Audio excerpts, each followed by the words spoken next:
All right. So thank you all for coming. So as Baki mentioned, today I'm going to be talking to you about the seminar, and then after that brief discussion, we'll be figuring out how to make a website. So as some of you have asked, what is the Zoom for Thought seminar? And this is our graduate. So this used to be called Food for Thought and was our graduate student seminar. Due to the current pandemic, it is now called Zoom for Thought and is still the graduate student seminar. And it's virtually the same as it was before. So thank you. Yeah, please do unmute yourself for all the jokes. That is that will help. And as I've already demonstrated, the talks here are meant to be fairly casual. For example, you will often see memes and the like during Zoom for Thought talks. And we'll plan to meet every week of fall and winter quarter. And at least for this quarter, we'll be meeting every Tuesday at 2, i.e. right now. So to better explain what Zoom for Thought is, I think it's easier to explain what Zoom for Thought isn't. And what it isn't is it's not a talk that should require much background for the typical grad student, at least for the majority of the talk. It should be accessible to most typical grad students. So you should not, your first line of your slide should not be, consider the scheme of cohomology et al. Van der Moorden something something. You can say those words sprinkled in later on if you just want to like briefly talk about it to the expert, but that should not be, again, your opening line or what most of the talk is about. Should be fairly accessible. Talks don't have to be research talks. They don't even have to be in your research area. Just as be anything semi-mathematical that you think is kind of neat will work. So for example, making a website is not what I do for profession, but it's somewhat mathematical related, which is why I'm talking about it today. Talks also do not need to be recorded, so we are recording this talk here. But if you want to give a talk and you'd rather it not be recorded, or you don't want it, you can make it recorded but not necessarily put on the internet, you can just let us know and we can adjust to whatever you want. Talks do not have to include memes. This is not recommended, but it's not a hard rule that we require memes in our talks. Okay, so now that we all understand what the Zoom for Thought talk is, you might ask, well, why should I give a talk? And it's a great question. I'm glad you asked. So there are many reasons. The first and one that I've used the most in the past is that it's a great excuse to make slides for a talk that you've been procrastinating for. I've used this many times myself. It also gives good practice for giving talks, and especially by the nature of the seminar, it's geared more towards general mathematical audiences, which will be like job talks if you want to do more academic things. It also gives you a chance to drive one specific talk if you want to do it before some other seminar. So I'll be flipping between these two things a lot. Shoot, are you still seeing my PDF? Yes. All right, let me switch my screen sharing to, let's see. I'll figure this out eventually. Right, so if you look at our website, you can see what talks are scheduled right now. And so, for example, I scheduled myself for week 5 because 2 days after this date, I'm giving the same talk at a different seminar, and I figure what better set of guinea pigs than all of you. So now we're back to slides. Right, so good chance to practice talks. And also it just gives you a good excuse to better learn some topic that you're interested in. And this can be either for like a qual class, if they just like pass over something, you're like, oh, that seems neat. I wonder how far the rabbit hole goes. Or if there's some research topic you're starting to get into and you'll be like, oh, let me just give me an excuse to try and explain this in like basic terms to get a better understanding. Also a good reason to do it. It also fosters camaraderie amongst the department. We can all get together and see each other's faces to some extent and interact. And also, it's not a very good reason, but there's a non-zero probability that if you, at Zoom for Thought, a joke will be made and then you write a paper based off of it. So this has happened historically, and it's probably not the most efficient way to write a paper, but it is technically an option. So these are all good reasons to do this. So yeah, if you want to talk, just let me or Baki or Mr. Thought know. And if you have a specific date in mind and it's free on the website, you can just let us know. Otherwise, you can just say, oh, I'm interested at some point, and we can put you down as a maybe at some point, and we'll schedule you when inevitably we run short of speakers. Yeah, so any questions or comments about Zoom for Thought, in particular, Vaki? Did I forget anything? I think that's about it. I just want to emphasize that it's really good to practice giving talks in math. We struggle a lot to communicate our research to the general public, but I have often found that we also struggle to communicate it to each other. So practicing speaking mathematics is very important. And then number two, I'd like to emphasize that really you should not assume more than a few basics from some qual classes if you give a talk. That is quite important and good practice also. Greg, you were going to say something? I was going to ask if Mr. Food is on sabbatical this quarter.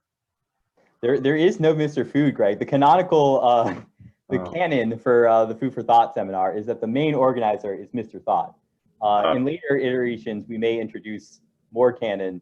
Oh, now I see the joke you were making, Greg. Well, I missed that entirely. Oh, well, my statement still stands. It was not canonical. Yeah, visiting professor, Dr. Zoom. Yeah, exactly. Yeah, okay. Man.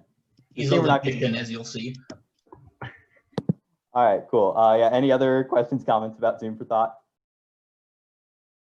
Okay, cool. So now we're going to get to the meat of the matter, which is making a website. So again, before we do it, let me briefly motivate why you would want to do it. So the first reason is that people will look at your website, especially when people aren't seeing each other in person nowadays. It's important to have some kind of presence.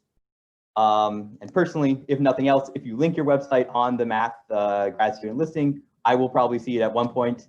Certainly if it was up there as of 2 days ago, I saw it while I was personally prepping this talk. So that's something. And possibly the main counter argument you have to making one, which I've heard from some of you before, is, oh, I have nothing to put on my website right now, so I won't bother making the website. To which I have some counterpoints to that. Namely, definitely by the time you have a paper or you start going to conferences, it's a good idea to have a website out, so people, when they see your name, and they'll be like, oh, let me Google this person, and then they show up on your website, like, oh, this is neat. So it's good to have, at least by that point, you should have something. So you might as well take the 15 minutes now to just prepare it, even if you don't publicly make it online. And really, you don't need much to start with the website. So again, I want to show off. So I found this website on our listing, which is Zayulu, and like it's a very simple website. Like it says, I'm interested in these things. I'm currently TAing this class, and that's fine. That's all you really need. And surely all of you are TAing a class and are hopefully interested in at least in mathematics generally. So certainly all of you could put up something to that extent. And still, if you want more content, you can put more personal things and links that are just convenient to you.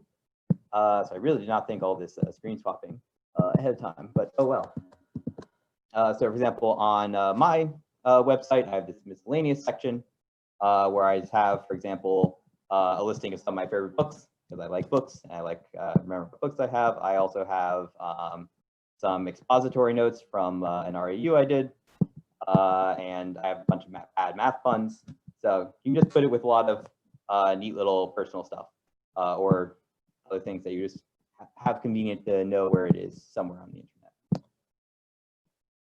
And then lastly, you can also give a Zoom for Thought talk and then put your slides and or a recording of your talk on your website.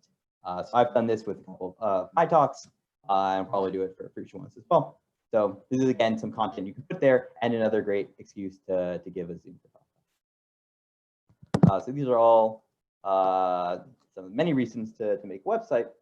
And now I want to get down to the nuts and bolts of actually making one. And there are two, I guess, main ways you can do this. So the simplest way by far is to use like one of these pre-made website builder things like Google Sites or WordPress. And this is by far the easiest thing to do. And it's also will give you the nicest looking website. So for example, nope, that's getting ahead of myself.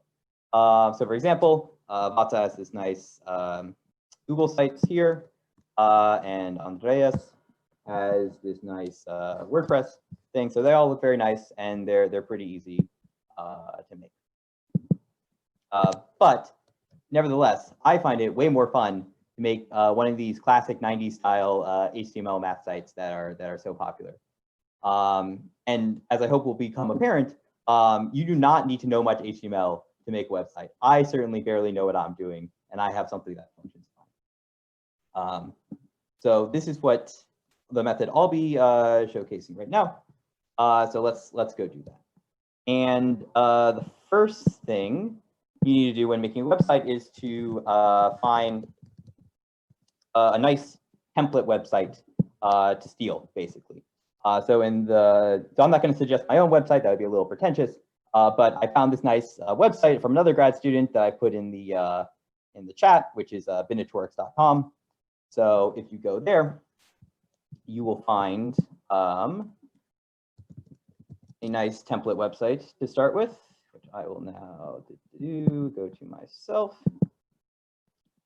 Yes, so this is the website of our very own Mr. Thought that was mentioned before. So he has a nice plain template website with some many great things. He has your papers, your in preparation papers, teaching, so on and so forth. So let's just make this as our template website. So the first thing you're going to want to do is you're going to look at the source code of this.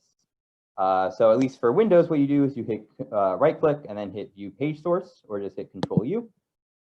And you'll get to this page of HTML stuff. And also I should say that if you're trying to follow along and you get lost or I'm going too fast, please let me know. If you don't want to speak out loud, you can just say something in the chat and Baki will hopefully yell at me to slow down or do something. Right, so now we have a bunch of HTML, which maybe you don't entirely understand. For example, I've just copied this thing into all my websites. I don't know what it does, but it was there in the first template I found, so I've just been doing it. So yeah, again, you don't need to know what's going on as long as you know this. Whatever this code does, it gives you the website that you're looking for. So what we're going to do is open up your favorite text editor. So as I mentioned in the email, I like Notepad++ if you're on Windows. If you're on Mac, I don't honestly know what you do in this situation, but surely there exists a way. And what we'll do is we'll just copy this all and plop it down into this. All right, so here's my Notepad++ file. And now, at least in Notepad++, what you do is you go to your language section and you change this to HTML. If you're doing this on like Notepad or something, all you really do is just save this file as something.html and it will work. So I will save this to my computer now as, let's see, something. I'll name it temp.html. Okay, great. So I have this thing here. And of course, this isn't, I want basically this website, I want it to be slightly different. For example, my name is not Mr. Thought. I'm definitely not Mr. Thought. And all claims to the contrary are false. So I should change this to my name, Sam Spiro. And my office is also not 18M 9001, but and so on and so forth. Many changes should be made.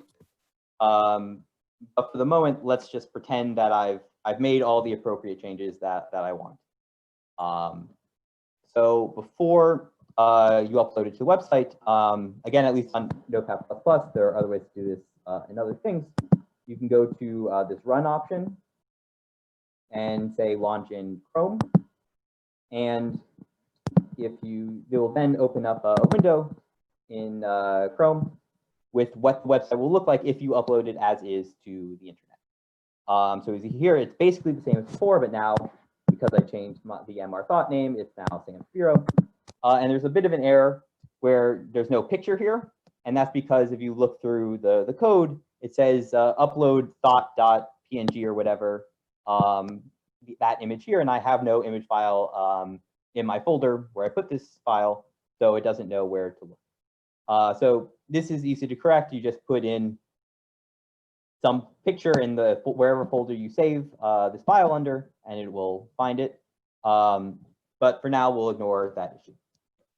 Okay, so now say that we've made our edits to the website, we've run it to make sure that it looks nice.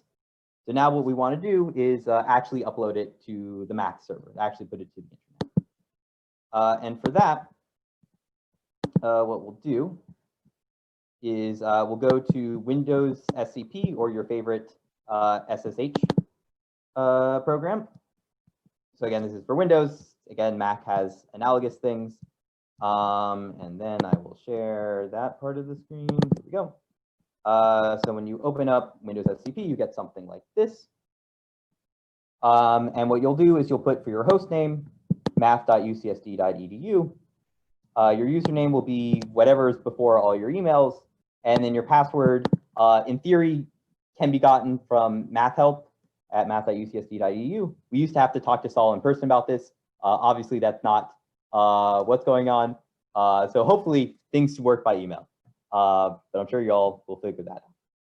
But in any case, once you have your login password in, you'll just hit login. It'll beep, boop, boop. And then you'll get, well, actually, I don't know where you end up. But ultimately, you want to end up where I am. So just to cover some bases, if you end up at the home option, what you want to do is scroll down to what your folder name, then go to public sub HTML. And this is the folder you want to end up at. And then all you need to do is take this new, go over here and find wherever this this website file that you made is, and just move it over and drop it down, and that's that. And now, if you go to my website / temp.html, I have no idea why you're making that face for, Vaki. I have no idea. Not like, anyway. Let's see. So if you go to my website and type in temp.html, you now get to this website that I just uploaded today. So behold, in about 10 minutes, I've just made this brand new website and added it to my thing. And that's it. That's all you really need to do. So let me, where the hell am I? I don't know why this started at the beginning, but whatever. Okay. Yeah, so let me just briefly summarize everything we did here. So first, find some template website that you want, or you can code things from scratch, but I like doing as little work as possible. Then go to its page source. For example, I'm hitting Control-U. Then blindly copy its source code and put it in your favorite text editor, like Notepad++, and save it as a .html file. You can then make your whatever desired changes you want, change their name to your name, change math interests from whatever to combinatorics. Then you can also check, at least in Notepad++, before you upload it to make sure everything looks right. I typically just blindly upload it and hope it works fine, and then make the changes as needed. In any case, once you're ready to put it publicly, you can just SSH to the math server using Windows SCP, for example, and then just plop your file down in your public directory. And again, to get your login info, theoretically, you will talk to math help. Hopefully that works out. If one of the first years can tell me if this worked out after the talk, that would be good. Or now, if you want. Great. So any questions about this points of confusion? I see something in the chat. Not a question, but if you name your file index.html, it'll just show up as like the thing without like a index.html. Yes, Emily, Yes. that is a good point and one I was making. Yeah, so I heard some comments about copyright claims. That maybe because of the clip art thing I used. Whatever, we'll ignore that at the moment. Oh, and also I see someone mentioned that BB Edit or Text Wrangler are both good Mac options. Yes, these are all good points. Yes, other questions, comments? Cool. Yeah, so also I just wanted to conclude with some brief website tips. The first one that Emily pointed out is that for your main page on your website, it should be probably index.html. So that will make things just look slightly nicer. We'll drop off that .html thing from the thing. another just basic principle is you see something cool on a website, you can just go to see their code and see if you can try and replicate it. So as an example of this, let's see what I want. Let's see here we are. So for example, I run this website for the combinatorics seminar, and I was making this table here, and for the longest time, I could not figure out how to make a page break in the table in LaTeX and HTML. But if you go, so if I somehow stumble on this website and didn't know how, I could just go open up the source code and see how I did it. And it turns out what I did is I just wrote in white that I'm not good at HTML. So I never actually figured out how to do a page break. I just made some white text, and it just got the job done. So again, to emphasize, you do not need to know what you're doing in HTML to get something that works okay. Is the main point I want to express here. Okay. Also, personally, I think it's a good idea to include a picture of yourself, like what I do on my website and what Mr. Thought did on his website, since in general, people like you more if they've seen your face before. So you might as well use that to your advantage. Also, I've been getting into personalized domains recently. So one of the big appeals I have of this HTML process is that it's like very much you're creating it, it's your own thing. And you might, instead of having math.ucsd.edu email, you might want your own personal domain, like samsbureau.com. Sadly, I was too slow on that one, and someone else has samsbureau.com. But I did get binatorics.com, for example, which is how I redirected you to that website, and I have a couple other things I'm just sitting on. So if this is something you're interested in, I personally like hover.com, and it might be a good idea just to find, if you find your name.com, I might recommend just buying it because it's relatively cheap, and might just sit on in case you decide to do something with it. And it also has options for, even if you don't have quite yourwebsite.com, it might have other good options. So, for example, if I wanted to make a website for Bonakarsky, I see that, oh, bonakarsky.com is available, as is bonakbar.ski, which for some reason is 5 times as expensive. But you know, if we wanted that, it's pretty good. I kind of like the name. So if we wanted it, yeah, that is pretty good, it's actually. there for us. Maybe split or something. Anyway, so yeah, if you're interested in having yourname.com or analogous things, I like hover.com, and there's certainly other options as well.